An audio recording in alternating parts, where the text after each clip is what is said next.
안녕하세요. 주부참치입니다. 요즘 사업계획 시즌으로 정말 하루하루 바쁘게 지내고 있습니다. 여러분들은 어떠신가요? 다음 주는 저는 태국 출장이 일주일간 잡혀 있어서 또 정신이 없겠습니다. 그리고 요즘 화사의 청룡영화제 굿굿바이 영상에 진짜 빠져 있는데 이거 보셨나요? 잊었던 감정이 되살아나더라고요. 어쨌든 이런 바쁜 생활을 해가면서도 주식 투자는 당연히 놓고 있지는 않습니다. 다만 확실히 바쁘다 보니까 그리고 피곤하니까 일찍 자게 되는데 좀 방치하고 있긴 하네요. 오늘은 평소에 제가 연금 계좌에서 소개해드리는 ETF 이야기가 아니라 다른 이야기를 해보려고 합니다. 바로 레버리지에 대한 고찰인데요. 지난 영상에서도 제 포트폴리오를 보여드리면서 레버리지 투자를 하고 있다고 하는데 왜 제가 투자를 하는지, 그리고 레버리지는 어떤 것이고 장기 투자가 되는 것인지 확인해 보려고 합니다. 커버드콜 주력 투자자인 제가 레버리지를 어떻게 활용하는지 궁금하신 분들이라면 끝까지 꼭 시청 부탁드리겠습니다. 일반적으로 레버리지를 진행한다면 가장 많이 듣는 말인데요. 장기 투자하지 말아라, 망한다, 하락장에 녹는다, 음해복리다, 복구 못한다, 이런 말들을 정말 많이 들으시죠? 물론 이 말들은 일부는 맞고 일부는 틀립니다. 정확히는 운영하는 투자자에게 달려있는 것이죠. 그리고 주식은 멘탈이라고 하는데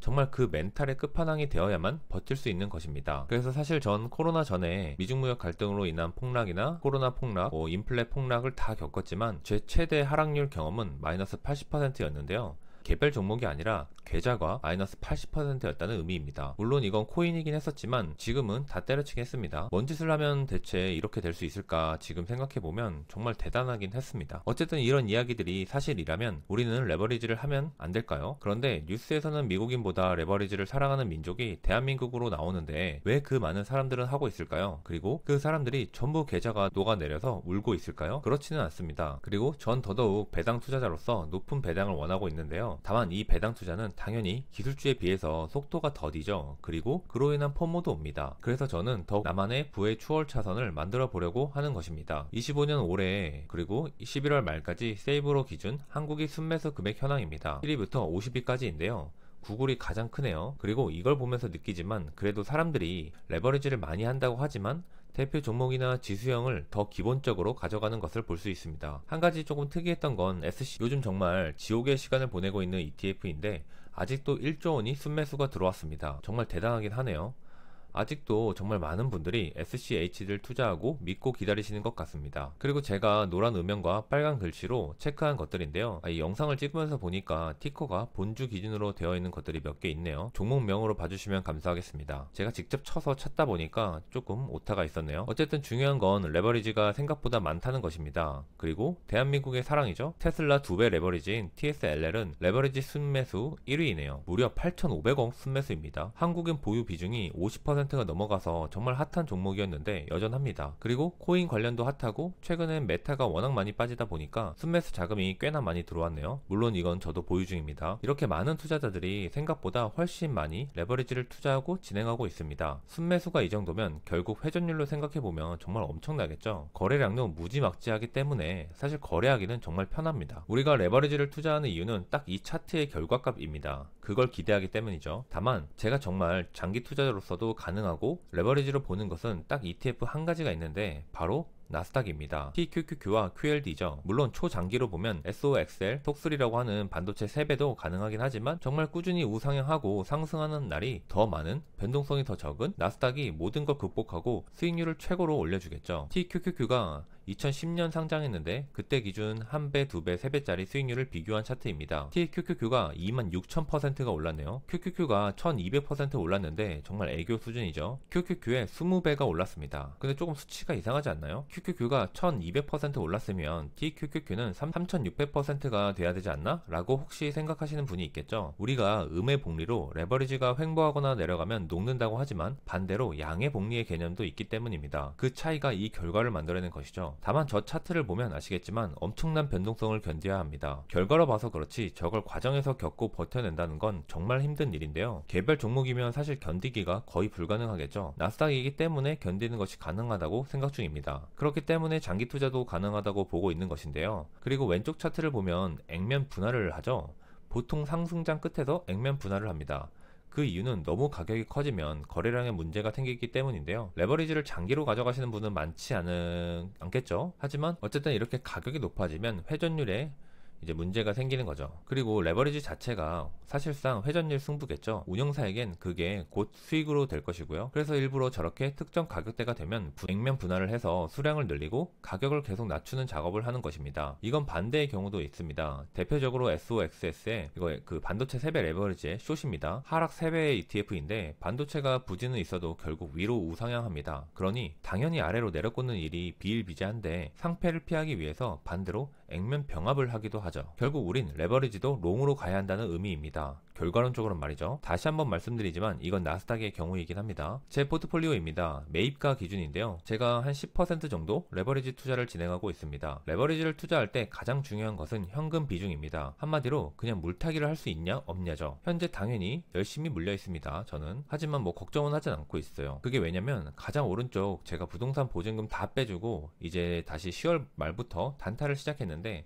나름대로 이제 수익을 보고 있죠. 말 그대로 단타 계좌입니다. 그리고 TQQQ는 엊그제 매수를 했는데 유튜브 첫 수익 결산이 되어 매수를 해봤습니다. 소액이지만 구독자님과 시청자분들 덕분에 의미 있는 첫 수익이 되었네요. 다시 한번 진심으로 감사드립니다. 그래서 더욱 이 수익으로 의미 있게 수익을 올리기 위해서 TQQQ 적립식 매수를 해볼까 생각 중입니다. 장기 투자로 말이죠. 레버리지 단타를 진행할 때 가장 중요한 건 현금 비중입니다. 그런데 전 현금 비중이 0원이죠. 왜냐면 화이자 배당이나 매월 현금 흐름으로 추가 투입할 수 있기 때문입니다. 어차피 지금 현금 비중이 없어도 전체 종목 매수 비중이 적다 보니까 충분히 매월 현금 흐름으로 의미 있는 물타기가 가능하기 때문인데요. 물론 저도 이제 단타 비중이 점점점 커진다면 당연히 현금도 종목처럼 보유를 해야 합니다. 전 결국 배당은 연금 계좌 쪽에서 꾸준히 받고 있고 노후를 위해 안전하게 그리고 오래도록 묵혀둘 생각이죠. 어차피 55세 이전에 빼지도 못하고요. 다만 직투인 일반 계좌는 단타를 적극 활용해서 매월 현금 흐름을 투입해서 빠른 경제적 자유를 얻기 위한 시드로 활용 예정입니다. 그리고 이 흐름이 커지면 다시 배당주로 넣어둘 생각인데요. 돈의 흐름을 계속 돌리는 것이죠. 단타로 실현 수익해서 단타 금액이 일정 이상 커지면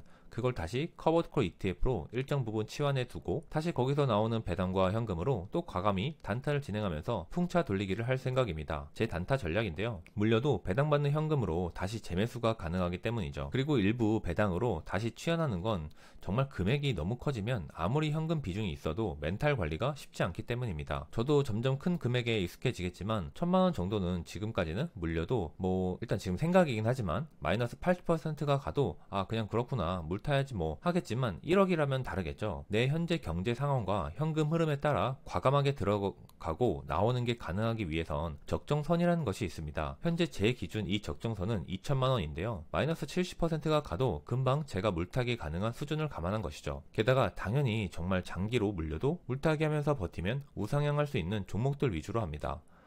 그리고 이게 또 한 가지 이제 하는 이유가 있는데 웃긴 말이기도 하지만 이게 진짜 재미있어서 하는 것도 있습니다. 이게 나름 스릴이 있거든요. 배당 투자자의 무료함을 달래준달까요? 해보신 분들은 공감할 것이라고 생각합니다. 하지만 레버리지가 이런 장밋빛 그림만 있지 않겠죠? 우리가 흔히 이야기하는 음의 복리를 한번 볼까요? 코스피냐 아니냐의 자료가 중요한 게 아니라 정말 왜 장기간 혹은 횡보시 레버리지가 녹는 이유를 알아야 하는데요. 왼쪽 그래프의 수익률이 계속 변동하는데 레버리지는 더 깊게 하락하죠. 왜 그럴까요? 산술적으로 정말 간단하게 이야기를 해보면 우리가 똑같이 1,000원씩 투자를 했다고 치겠습니다. 그럼 QQQ가 만약 하락이 와서 마이너스 20%가 하락했다고 치겠습니다. 그럼 TQQQ는 3배니까 마이너스 60%가 하락하겠죠. 그럼 다시 미래 QQQ가 상승해서 1,000원으로 갔다고 치겠습니다. 본전으로 갔죠. 그런데 마이너스 20%가 아니라 플러스 25%가 상승해야 합니다. 그렇게 되면 TQQ도 25% 상승했으니까 75% 상승하겠죠. 그런데 75%가 상승했음에도 700원 밖에 되지 않았습니다. 이게 바로 핵심입니다. 하락했을 때 올라와야 하는 상승률의 차이가 다르기 때문입니다. 그리고 그 갭이 레버리지이기 때문에 더 크게 벌어지는 것이죠. 이게 물론 반대로 긍정일 때는 양의 복리가 됩니다. 같은 가격이 될 때까지요. 초반에 보여드렸던 차트는 그걸 모두 극복하고 우상향했기 때문에 나왔던 결과입니다. 흔히 이야기하는 주가가 녹는 이유가 여기에 있는 것인데요. 이걸 반복하면 할수록 더욱 계좌가 녹는 것이죠. 그래서 여기서 중요한 것이 마이너스 60%가 하락할 때 물을 타면 반절을 만약에 탔다고 치면 마이너스 60%가 아니라 내 계좌는 마이너스 30%가 되겠죠. 그럼 반대로 주가가 75% 올랐으니 수익 실현하고 나올 수 있는 것입니다. 그래서 현금 비중과 물타기가 레버리지에선 정말 너무 중요하다고 말씀을 드리고 있는 것입니다. 앞서 설명드렸듯이 30% 하락해서 30% 올라오면 본전 아니냐, 이 논리가 맞지 않는 것이죠. 그리고 SOXL로 가져와 봤는데요. 지금까지 상장 후에 전고점 대비 최대 하락폭을 기록한 것입니다. 정말 엄청난 변동성이죠. 이 변동성을 겪고 견딜 수 있는 사람만이 레버리지를 해야겠죠. 그런데 하나 특징은 2010년에 사면 0.9달러였죠. 지금 41달러입니다. 그럼 결국 시점이 언제든 이미 40배가 올라 있는 상태인 것인데요. 끝과 끝을 보면요. 그 안에 요동치는 것이 엄청 심한 것이고, 저 끝과 끝을 생각한다면 그 안에 어떤 시점에 투자해도 물타기를 한다면 반드시 수익권이 돌아오고 수익 실현을 할 수 있는 것입니다. 그렇기 때문에 이걸 믿고 전 단타로 레버리지를 하는 것이죠. 다만 원금이 녹는 부분이 있기 때문에 원금이 녹는 부분을 다 극복하려면 많은 시간이 필요합니다. 초기 투자 금액이 크다면요. 그렇기 때문에 물타기가 중요하다고 다시 한번 말씀드리는 이유인데요. 게다가 단순히 주가만 녹는 게 아니라 높은 수수료로 인해서 추가 손해는 이거 덤입니다. 결국 핵심은 현금 보유와 분할 매수, 분할 매도입니다. 사실상 분할 매도보다 더 중요한 것이 분할 매수겠죠. 분할 매수만 해도 승률을 상당히 올릴 수 있습니다. 그리고 거기에 더해 멘탈이 강해져야 하는데요. 나는 가능한데? 라고 말씀하셔도 실제 저 상황이 오면 멘탈 유지하는 게 생각보다 쉽지 않습니다. 마이너스 80% 전체 계좌가 갔을 때, 물론 그게 1000만원 밖에 저는 되지 않았음에도 정말 예민해지고 화가 나고 그랬거든요. 그때보다 지금은 경험이 더 쌓이긴 했지만 이게 내 자신을 과신하면 안 됩니다. 다만 전 그 멘탈을 지키고 분할 매수를 할 준비들은 잘 되어 있습니다. 배당금이 있죠. 올해는 대략 월평균 65만원 정도 배당을 받을 것으로 생각됩니다. 내년도에는 100만원으로 해봐야겠죠. 물론 이 배당금의 대부분은 연금 계좌로 들어갑니다. 배당 재투자로 레버리지를 물타기 할 여력은 안 되죠. 하지만 전 월세나 화이자, 그리고 원화 채굴로 레버리지 물타기 할 충분한 현금 흐름이 있습니다.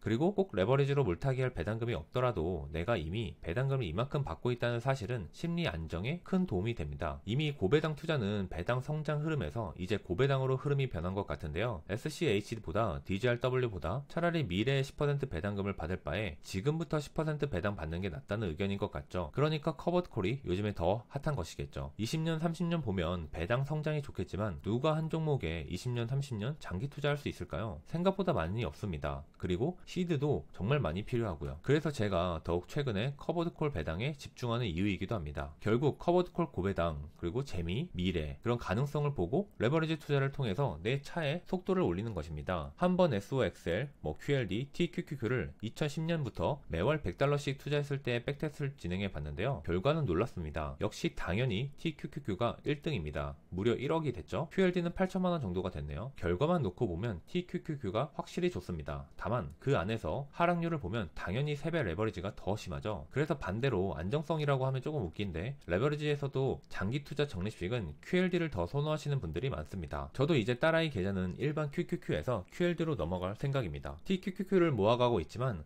아무 생각 없이 적립식으로 모아가는 것은 사실 QLD가 더 나아 보이긴 합니다. 사실 QQQ를 하든 QLD를 하든 TQQQ를 하든 상관은 없습니다. 결국 본인이 투자하면서 어디서 잘라 먹을 것인가, 장기 투자할 것인가, 단타로 볼 것인가에 따라 다르겠죠. 그리고 그 리스크를 감내할 자제력이 있는가도 정말 중요한 사항입니다. 무엇을 투자하든 결국 수익률의 차이가 있을 뿐 수익은 보니까요. 그리고 레버리지를 선택할 때 중요한 건 그 감당 가능한 선에서 얼마만큼의 비중을 실을 수 있느냐도 중요합니다. 수익률도 중요하지만 수익액이 더 중요하기 때문인데요. 그건 비중을 실을 수 있냐 없냐의 차이이기 때문입니다. 믿음의 차이죠. 한번 생각해 보시면 되는데요. 앞으로 10년간 나스닥이 과연 하락할 수 있을까 말이죠. 전 세계가 망하지 않는 이상 이 안에 있는 상위 종목들은 세상을 지배해 갈 겁니다. 어떤 식으로든 말이죠. 설사 AI가 거품이었고 닷컴 버블을 능가할 하락을 불러와도 말이죠. 또 다른 대체제가 나타나기 마련이고 산업이 나타나기 마련입니다. 그럴 가능성은 물론 희박하긴 하지만 생각해 보면 결국 답은 정해져 있습니다. 여러분들은 어떤 투자가 더 나아 보시나요? 역시 레버리지는 녹는다, 하면 안 된다 이신가요? 적절하게 섞어보겠다? 혹은 몰빵이다 뭐인가요? 레버리지 마지막 리스크는 상장 폐지도 있습니다. ETF라는 건 사실 상장 폐지가 일어나면 보통 순자산 가치가 남아있는 부분만큼 투자자에게 현금 지급을 합니다. 그런데 레버리지는 3배라고 하면 하루 주가가 33% 이상 하락하면 마이너스 99%가 되면서 청산 기준이 되어버립니다. 이번에 1월 젠스덩이 한마디로 아이온큐 본주 기준 주가가 마이너스 39%까지 내려갔었습니다. 그리고 결국 영국에 상장된 아이온큐 3배 ETP는 상장 폐지 절차로 현재 거래 정지입니다. 정말 무서운 결과죠. 참고로 ETP는 ETF와 ETN의 포괄 개념입니다. 리스크 때문에 ETP를 사용한다고 하는데 큰 의미는 없으니까 참고만 하시면 되고, ETF는 펀드고 ETN은 증권이라고 보시면 되고, 옵션을 활용한 채권이란 뜻입니다. 제가 커버드콜 영상에서 소개해드리는 제피나 제피큐가 옵션 매도를 직접 하는 게 아니라 ELN을 통해서 간접 옵션 매도를 진행한다고 했던 것처럼 말이죠. 채권에 가깝습니다. 어쨌든 이런 엄청난 리스크도 감내해야 합니다. 다만 TQQQ가 상장 폐지가 되려면 나스닥 본주 기준 마이너스 33%를 가야 한다는 것인데요. 그건 사실상 불가능합니다. 나스닥 기준 역사상 하루 기준으로 마이너스 33% 이상 간 적은 단 한 번도 없습니다. 역사상 가장 큰 하락은 하루 기준 마이너스 11%였던 닷컴 버블이었다고 하네요. 물론 지수가 마이너스 10%면 개별 종목은 무조건 마이너스 30%는 빠졌다는 뜻일 겁니다. 그리고 구조적으로도 불가능한데요. 마이너스 17%가 하락하면 1차 서킷이 발동되고, 마이너스 13%면 2차, 마이너스 20% 이상 되면 거래 중단이 됩니다. 그날 하루죠. 그러니 사실상 TQQQ가 상장 폐지되는 일은 없습니다. 마이너스 20%도 사실 없는데요. 불가능한 수치죠. 그러니 상장 폐지는 걱정하지 않으셔도 됩니다. 다만 마이너스 20% 가면 마이너스 60% 가는 건 맞겠죠. 그럼 결국 열심히 물타기를 하면 됩니다. 나스닥을 의심하면 안 됩니다. 나스닥은 곧 신입니다. 제가 종목 현황에서도 보셨듯이 레버리지 ETF를 주력으로 하는 운용사들입니다. 미국은 우리나라와 다르게 각 운용사별 전문 분야로 나뉘는 경우도 많다고 하는데요. 제가 커버드콜에 소개해드리는 QQQI를 하는 네오스도 마찬가지죠. 거기도 이제 커버드콜 전문 회사니까요. 밥그릇 싸움 안 하는 것일까요? 그리고 각 운용사별 대표 레버리지 ETF를 적어봤습니다. 그 중에서도 거래량이 미친 듯 날뛰는 주요 핵심 ETF를 빨간색으로 바꿔봤는데요. 전 여기서 상시 거래하는 ETF로는 오히려 TQQQ보단 개별 종목 위주로 최근엔 하고 있습니다. TSLL인 테슬라 2배와 NVDL인 엔비디아 2배죠. 사실상 개별 종목으로 무조건적인 우상향을 믿고 투자하면서 중간에 계속 수익 실현해 나가고 있는 종목들입니다. 그리고 보통 들어갈 때 한 번에 다 들어가지도 않습니다. 정말 베팅할 때도 있긴 한데 베팅 금액 자체가 소액이니까 영끌하는 경우는 거의 없죠. 그리고 보통 장대 음봉이 나왔을 때 들어가면 확률이 높더라고요. 운용사별로 같은 테슬라 2배인 TSLL도 있고 TRX의 TLST도 있지만 보통 이럴 땐 거래량이나 수수료 중심으로 전 매매를 할 종목을 찾고 있습니다. 가장 중요한 게 거래량인데요. 보통 전 디렉시온을 좋아하긴 합니다. 어지간하면 거래량이나 수수료가 가장 저렴하긴 하더라고요. 결국 레버리지는 멘탈과 비중 조절할 용기 있는 투자자가 할 수 있는 영역입니다. 레버리지가 절대 나쁜 것만은 아닙니다. 결국 벌면 그만이거든요. 그러니 소액 투자자분들은 오히려 해보는 것도 좋다고 생각하고 있습니다. 소액으로요. 원화채굴을 할 수 있는 분이나 물타기하고 용기 있게 매수할 수 있는 분들이 투자할 수 있는 영역인 것이죠. 거기에 전 내 마음의 안정을 위해 비중 조절과 함께 배당주 투자로 다시 한번 방패를 하나 더 세운다고 생각하고 투자하고 있습니다. 무엇보다 이제 재밌어요. 수익을 벌었을 때 그 짜릿함 같은 게 있거든요. 전 앞으로도 꾸준히 해볼 생각입니다. 제 지금 자금 구조상 직투는 이렇게 하는 게 맞는 상황이기도 하고요. 여러분도 한번 고민해 보시길 바랍니다. 연금 계좌에서 커버드콜 안정적 ETF를 무한 추구하는 제가 왜 레버리지를 진행하는지, 해야만 하는지에 대해서 결국 답은 부의 추월 차선입니다. 상대적인 것이 아니라 이게 절대적인 거죠. 내 자신에게 말이죠. 내가 만족할 만한 경제적 자유를 위해서 하루라도 더 빨리 가고 싶은 마음이 있기 때문에 일정 부분 리스크를 감내하고 가는 것입니다. 오늘은 조금 다른 레버리지에 대한 제 생각과 투자 철학, 방식에 대해서 설명드렸습니다. 다음 주는 출장 다녀와서 다시 좋은 연금계좌 ETF 추천하는 영상 만들어 보겠습니다. 오늘 영상은 여기까지입니다. 유익하셨다면 구독과 좋아요 부탁드립니다. 감사합니다.